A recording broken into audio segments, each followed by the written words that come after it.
Ko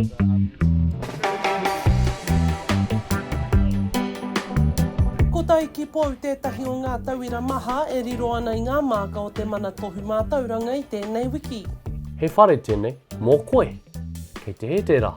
He whare tēnei mō u, ko riro I au tētahi māka teitei, me te mōhi o hoki he waua, mō e tahi kia whai atu I taua māka. Ko pou tētahi o ngā tauira e toru e whāngai ana I te māka outstanding mo te reo rangatira. Nō kua nō te marika nui, kua riro I te tahi māka teitei, hiotia no ko roko hoki au I ka kororo I aku whanauka, anō te toka, ko te atarau keseri tērā, ko tūmai kembo tērā, ko eke hoki rāua I tēnei o ka aromatoai. E whakātu ana, tuatahi e whakātu ana I te puke, I roto I te rau pukeka, roto I a tatau o Ngāi Tahu, I roto I tō tātau reo, I roto I te mātātahi. Ko ia rā ko te atao tūmahina e a wake nei. Ko te mea te ai ki te tauira kua eke ki te tohu I te reo rangatira, nā e ai ki aia, I mātua rite ia I runga anō I te āhua o tōna kura. I runga pia I te nohonga o te kura kaupapa hei wāhi whakamātautau māku. Te taiao I roto I te whakamātautau I te wairua, koera pia I ngā wari māku te whakatutuki I te whakamātautau tā.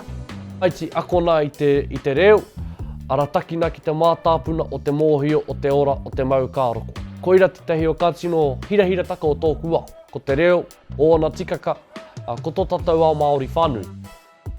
Hei tā pou, e hara te māka NZQA te mea nui, koe e te hua o te rautaki reo o Ngāi Tahu, arā ko tahi mano kaika, ko tahi mano wawata.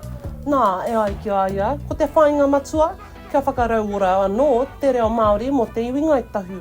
Ko taku hāku I tērā, I te ao I te pō, whākai ana I te tini kero ki te reo, a mea ona tikaka, ko taku pāpā tērā, he whaiwhai noa I tana whiore.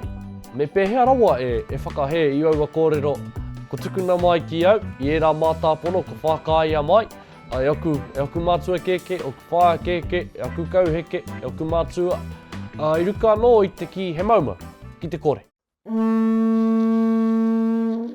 Ka tīmata pou ki te whare wānanga o Waikatoa tērā wiki, e whai ana I ngā tohu e rua, he tohu Pākihi, he tohu arotini anō hoki. Taiki pou, Tahu News.